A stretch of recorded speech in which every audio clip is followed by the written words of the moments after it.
25-degree weather here in Ohio. Hilton Inn, and we're down in Columbus, Ohio. You guys know I like to dig through the junkyard and like to come to swap meets. It's probably one of my favorite pastimes.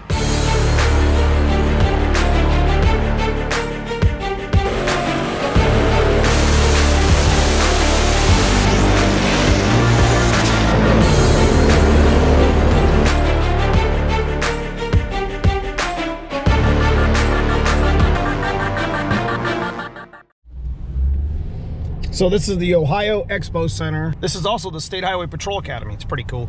But all these guys here in line for the swap meet, which is kind of nice to see. We used to do this, it would start at 9 and go to 5, but there was also like a Friday setup. You would be able to buy stuff on Friday when you're setting up. I mean, as a vendor at least. Most of the time you couldn't even go in the building, but this used to go till Sunday afternoon too.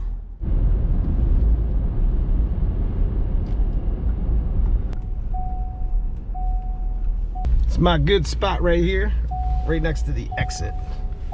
So back in the day, we used to be over at the Buckeye building, and some of you guys that follow me here on the channel locally, you guys know what I'm talking about. The Buckeye building was where it was at. And then there was the egg horde over here.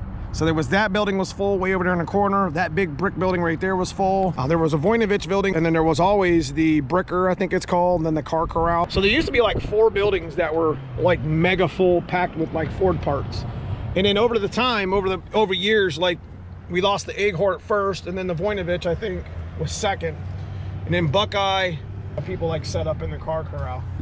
And this place used to just be packed. Like, I know it's probably gonna be full here in the next 30 minutes. You see people filtering. You're gonna see side vendors set up here on the side. I just wanted to bring a little bit of awareness. Going to the junkyard, going to swap meets, you never know what you're gonna find, especially Ford one with car stuff, a lot of Fox body stuff. I enjoy coming over here and picking, so. It's kind of cold, it's about 30 degrees. Today's Ohio State plays Michigan, go Bucks. So not gonna get a whole lot of footage inside, but we'll take a look.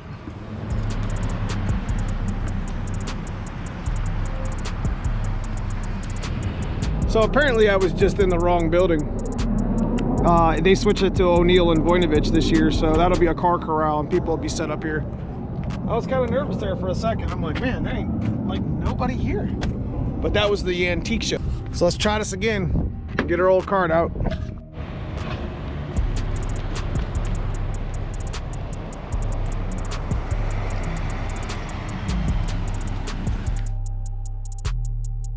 Well, an empty cart usually isn't a good thing, but we did end up picking some shit up. Definitely some good money here. We'll end up rebuilding some of this stuff and selling it and probably using some, I don't know. We'll figure it out, but we're gonna head over to the Voinovich building, which is the other, or excuse me, the O'Neill building, which I guess has a bunch of other Fox body stuff in there, and we'll see if we can't come home with a truck full of shit. I do want to apologize, as the little bit of footage that I did get with my phone inside didn't quite make it to this video. Talking to a lot of good friends and just getting a chance to just relax and enjoy the environment. Well, guys, this is where it's all out. I mean, I enjoy doing swap meet runs and junkyard runs, and you know, these parts are getting hard to find anymore. You know, hopefully, like I said, these clean out of the Sonic tank and we're able to use some of it.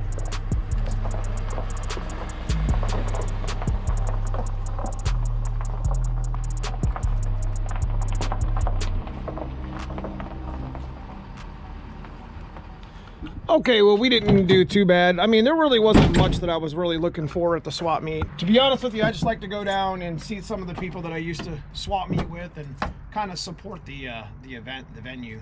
It's a lost art. I mean, there's with the Facebook Marketplace, we ended up picking up a couple of T5s. As you guys know, we rebuild T5s here on the channel pretty often. I mainly bought it because of the case and the tail shaft. There's another one, there was 2 of them here. You know, it wasn't too bad. You can tell, I mean, there's too much sharpening there. That input's junk, the retainer's junk, not really worried about it. I just hope the main shaft is good. That's all I really care about, is the main shaft, the main case, and the tail shaft. Because I could actually rebuild this T5 using, you know, other gear parts that I have from other transmissions. As you can see, 3rd gear is beat up, which means that most likely the counter's beat up.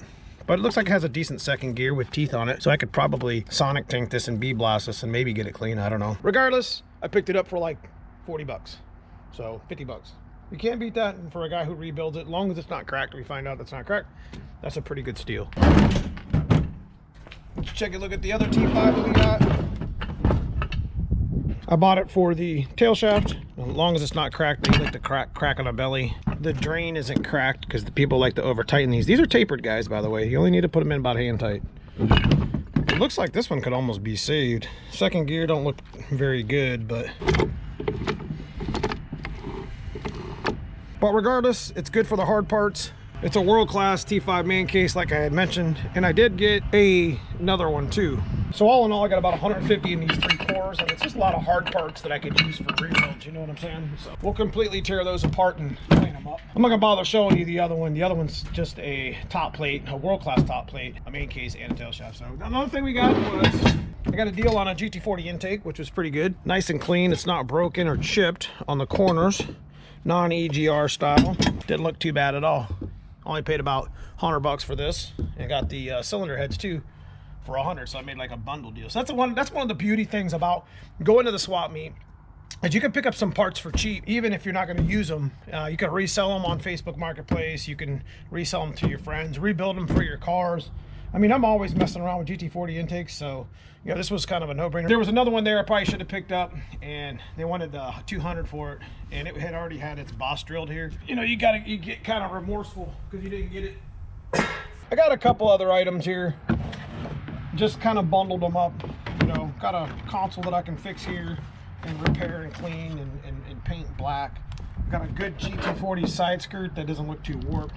You know, I bundled this with a dash shell. Now, some of you guys may consider this shit junk. You know, I'm looking for structural. You know, finding this shell was pretty cool because it's got like a little screw here that I can fix. This is part of the frame. But the main thing is it's not broken on any of the stocks. Looks to be good shape. So what I could do is take a dash that's been broken right here, which we have a couple of them, and just use this shell and create something nice for it. Got a couple Fox body specific throttle bodies. Came with a TPS. Intake plaque. Got a pretty rare spat here that was 20 bucks. It's not broken. It's not even chipped. This is an 85 spat too. It's one of them kind of rare ones to get. Let's see, E5ZB. Pretty nice little piece there. These aren't the same as 87 to 93. These are 85, 86 specific. So we ended up getting a couple knick-knack items. These are always broken at the chip. You know, we can clean that up pretty good. Driver side speaker grill, always missing a tab. You know, these are always broken on the 87, 89. Nice little knick-knack pieces that you find here and there. You know, you get them for $5 each. I mean, guys, I'm telling you, Columbus swap meet is just one of many, but it's an all-Ford swap meet. We have a good time every time we go. We used to sell a lot of parts when we went down there. Now I just like to go down there and support the show. You know, like I had mentioned, got a tail shaft case, in that top plate. It's world class, as you can see here on the top with the sensor. Has good forks in it, good hard parts, not bent. Here's a pretty good score, E7ZC. You can see the pedal number. I got a Ford Racing Quadrant. We'll actually take this thing completely apart, put new bushings in it, and clean the rod. It's a real nice pedal assembly. We actually have the bracket and the new sensor for this side. You know, we got them for $1.50, and we'll restore these pedals or just use them in one of our T5 swaps. Pretty nice set. It doesn't look like there's any extractions. I always go through the holes. I didn't get a chance to do that there. There's usually an intake that needs to be redone, but not real rusty, not real bad. We got these in a bundle with the intake for 250 bucks. All right, guys, that's pretty much all I got for you for the video. Just wanted to show you one of the things that I enjoyed the most, a couple times a year. I just like to go pick random stuff that we use that we usually don't have a whole lot of. T5 cores are always nice. GT40 parts are always nice, especially when you're cleaning them up and rebuilding them. And of course, dash pieces. But there was a lot there I could have brought home a whole trailer full of stuff, and just didn't have enough space. But guys, if you get a chance to go out to the junkyard and do some junkyard digging, or you get the chance to go to the swap meet, just go browse. You'll never know what you're gonna find. Have a good time, see some people selling some cool shit. Overpriced or underpriced, it really doesn't matter. Everyone's looking for that deal at a swap meet. You know, it's kind of a lost art at that point. If you guys enjoy this sort of stuff, I just brought you along. I apologize for not getting a lot of footage inside the event. That's really something you just need to come to and check out. We've made a couple swap meet videos. They're pretty much the same setup. I want to encourage you guys to just go out there and network. Yeah, I met a lot of good contacts through the swap meet over the years. People that's had Fox body stuff, people that sold me Fox body stuff, you know, people that I've just done racing stuff with. You know, it's good people, man. It's good networking. It's what we used to do back in the day before social networking even was happening. You know, you always went to a couple swap meets and a couple junkyards. You just knew who was out there doing this sort of the same stuff. So you ended up building some pretty good friendships from it, and collaborating with people that do kind of like-minded stuff. So guys, I appreciate you guys for following along today. Give me a thumbs up, give me a comment below what your best swap meet junkyard pick is. But outside of that, I just appreciate you watching. Check out that join button, become a member today, get exclusive content to the channel. Appreciate you guys, see you in the next video. Thanks for watching.